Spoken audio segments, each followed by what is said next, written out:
Ayan, bakasyon ulit tayo dito sa aming bukid.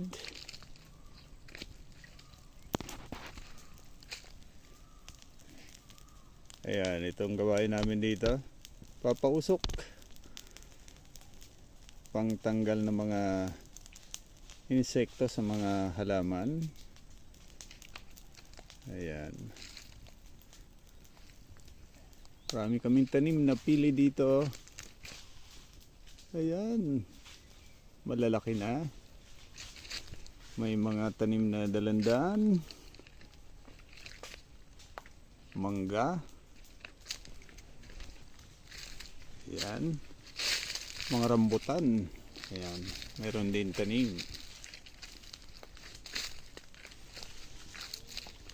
Ayan. Mga ilang araw tayo dito sa aming bukid.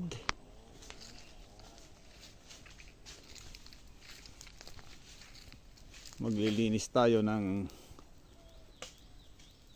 aming bukid.